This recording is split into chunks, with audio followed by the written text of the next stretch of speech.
Imagine holding a single dollar bill. It's 1913, and that $1 buys you a dozen eggs, a loaf of bread, and a quart of milk, with change left over. Now hold that same dollar in 2026. It won't buy you a single egg.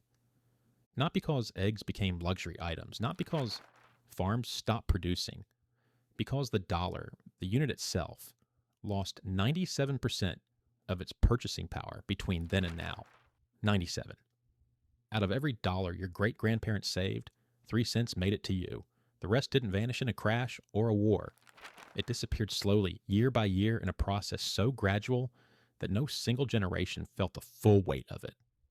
This video follows $1 from 1913 to 2026. Through 2 world wars, a gold confiscation, an oil crisis, 3 rounds of money printing, and a pandemic. Not in economic theory, in eggs, bread, milk, rent, gasoline. The things that actually matter when you open your wallet. By the end, you'll see exactly where each piece of that dollar went. And somewhere in the middle, you'll realize this isn't a history lesson. It's a mirror. December 23rd, 1913, Congress passed the Federal Reserve Act. Most Americans didn't notice. A factory worker in Detroit, call him Edward, earned $2.30 a day at Ford's Highland Park plant. Every week, he put $1 aside. Here's what that dollar could do. A pound of round steak, 22 cents. A dozen eggs, 37 cents. A gallon of milk, 36 cents. A loaf of bread, a nickel. A 10-pound bag of potatoes, less than 20 cents. $1 was a real meal for a family of 4 if you were careful. A Model T cost $550, about 240 working days. Monthly rent for a working-class apartment ran $10 to $15. The math was tight, but it was stable. $1 this week bought the same thing as $1 last week. That stability was the last of its kind. 3 years later, America entered World War I. The government needed money, far more than taxes alone could raise. The Federal Reserve, barely a year old, began doing what central banks do in wartime. It expanded the supply of dollars to fund the effort. Treasury bonds flooded the market. Banks were encouraged to lend aggressively. New dollars entered the system faster than new goods were being produced, and prices started climbing. Between 1914 and 1920, consumer prices in the United States roughly doubled. The same basket of groceries that cost Edward's wife Margaret $4.50 a week in 1914 cost close to $9 by 1920 for the same items in the same neighborhood from the same store. She kept a household ledger, and the numbers confused her. She assumed the shopkeepers were gouging. They weren't. The dollar was getting lighter. It just didn't look any different when you held it in your hand. Nobody used the word inflation in daily conversation yet. Nobody explained to Margaret that when the government creates more dollars without a corresponding increase in goods, each dollar buys less. She just knew that her notebook told a story that didn't make sense. The same money, the same list, a higher total every month. After the war, a sharp deflation in 20 and 21 crushed farmers and small businesses. Then the 20s roared. Credit, stocks, consumer spending, all of it climbing. By 1929, Edward's dollar from 1913 was worth about 57 cents. Quick comparison. A factory worker in 1913 could buy a house for about 3 years' wages. By the late 20s, it was closer to 4. The house didn't change, the dollar did. Then October 1929, the crash. I covered the banking mechanics in another video. What matters here is what came after. 1933. Roosevelt signed Executive Order 6102. Citizens were ordered to hand over their gold, coins, bars, certificates at $20.67 per ounce. Refusal meant a fine of up to $10,000 or up to 10 years in prison, or both. The following year, the Gold Reserve Act revalued gold to $35 an ounce. Same metal, same weight, new price. For anyone holding dollars, this was a 40% devaluation. Not through inflation, not through market forces, but by a signature on a piece of paper. Edward's son James had $800 in the bank. Before the revaluation, that represented about 38.5 ounces of gold. After 22.8 ounces. Nobody knocked on his door. Nobody took cash from his account. The number didn't change, but the anchor behind that number was quietly moved, and everything it was attached to shifted with it. I went deeper into this moment in my video on gold. The short version is that the government kept the metal and gave people the paper. Then came World War II. Price controls kept sticker prices frozen, but rationing told the truth. You couldn't buy what you wanted because the dollars in circulation couldn't justify the production. When controls were lifted in 46 and 47, prices jumped. By 1948, the dollar was worth 41 cents in 1913 terms. Edward passed down his savings. James received 41 cents on every dollar his father had set aside. The 1950s and 60s looked like a golden age. Bretton Woods. The dollar backed by gold. One income could buy a house, a car, college tuition. James's daughter, Carol, married Tom in 63. By 65, Tom earned about $7,500 a year. Mortgage, $120 a month. Groceries, $25 a week. They saved $100 every month and felt comfortable. But governments were spending faster than they were collecting. Korea, Vietnam, the Great Society. Foreign countries noticed and started trading their dollars for American gold. The reserves were draining. Something had to give. August 15th, 1971. A Sunday night. Richard Nixon went on national television and announced that the United States would no longer exchange dollars for gold at any price. The gold window, the mechanism that had anchored the dollar to something physical since Bretton Woods, was shut. I covered this moment in my video on gold.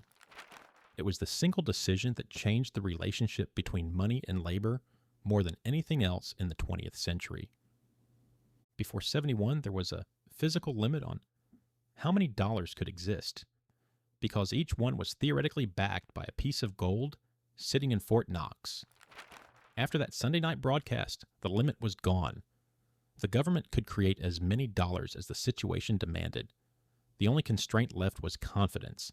And confidence is a feeling, not a number. Edward's dollar was now worth 24 cents. Carol received a quarter of every dollar her grandfather had earned. And the worst decade for the dollar in modern history was about to begin. The 70s hit like a freight train. Oil embargo. Stagflation. Inflation reached 11% in 74, nearly 14% in 1980. Here's what that looked like in the real world. A gallon of gasoline, 36 cents in 1970, $1.19 by 80. A dozen eggs, 61 cents to 84. A gallon of milk, $1.32 to $2.20. Tom had $25,000 saved by 1970. Decades of discipline. $100 a month, year after year. By 1980, those same dollars bought what 10,000 would have bought a decade earlier. He didn't spend it recklessly. He didn't gamble. He saved, and the saving itself was the mistake, because the container he stored his labor in was leaking. Paul Volcker raised interest rates to 20% in 81. Inflation broke. The economy cracked with it, but the damage was done. After Volcker, inflation settled at 3%, sometimes 4%. People relaxed. 3% felt like background noise. But here's a fact that doesn't get enough attention. 3% compounded over 20 years destroys 45% of purchasing power. It's invisible because it's slow. Wages go up. Prices go up. The number on the paycheck rises. But what the paycheck buys shrinks. By 2000, Edward's dollar was worth about 6 cents. 94% gone. No hyperinflation. No currency collapse. No revolution. Just 3% a year. Quietly. For decades. Here's a number that puts this in perspective. The average lifespan of a fiat currency, paper money not backed by a physical commodity, is about 27 years. The dollar has been purely fiat since 1971. That makes it 55 years old. It's already twice the average age. Whether that makes it a survivor or an outlier depends on what happens next. The 21st century accelerated everything. After September 11th, new wars, new spending. 2008, housing collapse, quantitative easing.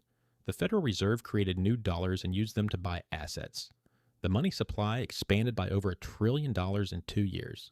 Carol's granddaughter, Mia, graduated into this economy at 28 years old, degree in hand, student debt on her back, starting salary, $35,000. It sounded like enormously more than Edward ever earned. 14 times more, in fact. But here's what the numbers don't tell you. Edward could rent an apartment for 7% of his income. Mia spends 30 to 40% of hers on rent. Edward could buy a week's groceries for 2% of his weekly wage. Mia spends closer to 12. The numbers got bigger, the life got harder. A pattern interrupt that puts this in perspective. A median home in 1913 cost about 3 times the median annual income. In 2026, it cost 7 to 8 times. The house didn't triple in value. The dollar lost 7/8 of its weight. Then 2020, the final expansion. COVID shut the economy down. The government's response was the largest monetary expansion in American history. Aim to money supply, the broad measure of all dollars sitting in checking accounts, savings accounts, and money market funds, went from $15.4 trillion to $21.7 trillion in about 2 years. That's a 40% increase in the total number of dollars in the system. Stimulus checks went out. PPP loans went out. Unemployment benefits were expanded. Trillions of new dollars poured into bank accounts across the country. The effects hit kitchen tables before they hit economic textbooks. Grocery bills jumped 20 to 30%. Used cars, a necessity not a luxury for most working families, spiked 50%. Lumber tripled. A 2x4 that cost $3 in 2019 cost $9 in 2021. Mia watched her grocery bill climb every week, watched her rent increase twice in 18 months, and wondered how she could earn more than any generation before her and still feel like she was falling behind. Official inflation hit 9.1% in June 2022, a 40-year high. For people who remembered the 70s, it was a flashback. For Mia's generation, it was a lesson they'd never been taught. The numbers on the screen are not the same thing as the life those numbers buy. And here's the number. In 2026, $1 from 1913 buys approximately 3 cents worth of goods, 3 cents out of 100, a 97% loss over 113 years. Here's another way to see it. In 1913, $10, a week's wages for many workers, bought a full wardrobe of groceries, a week of rent, and pocket money left over. In 2026, the equivalent purchasing power of that $10 is 30 cents. 4 generations, 1 family, $1. Edward earned $2.30 a day. His dollar bought a meal. James inherited that dollar and received 41 cents of its original value. He passed what was left to his daughter. Carol got it at 24 cents. She and Tom saved carefully, watched the numbers grow on their bank statements, and never realized the weight behind those numbers was evaporating. Mia holds the same dollar today, 3 cents. She earns more nominal dollars in a month than Edward earned in a year. She can buy less of a house with them than he could. Edward saved $1. 113 years later, his great-granddaughter is holding 3 pennies. Not because anyone stole from the family, because the unit they saved in was designed to shrink. That last line matters. The Federal Reserve has a stated inflation target of 2% per year. 2% sounds small, but 2% compounded means the dollar loses half its value every 36 years. Over a full lifetime, it loses more than 75%. Over a century, almost everything. This isn't a malfunction, it's the plan. The system is built to erode the purchasing power of saved dollars, slowly enough that most people never notice it happening. the number on the screen goes up. The world behind the number gets more expensive. And because humans trust numbers, because we look at the balance, not the balance's purchasing power, the illusion holds. $1,000 in a savings account in 2020 still shows 1,000 on the screen in 2026. But it buys fewer groceries, less gasoline, less rent, less of everything. The screen hasn't changed. The world has. This isn't financial advice. I'm not telling you what to buy, but I am telling you to measure. Take your annual income, divide it by 32. That's what your labor is worth in 1913 dollars. The last year, the dollar had its full weight. That number is your actual position, not in today's units, which are designed to shrink. In the original unit before, a century of decisions made it lighter. If you want to measure your work in something that doesn't lose 97% over 100 years, I made a full video on gold, on the one unit that hasn't moved in 2,000 years. It's on screen now. Drop your number in the comments. Income divided by 32.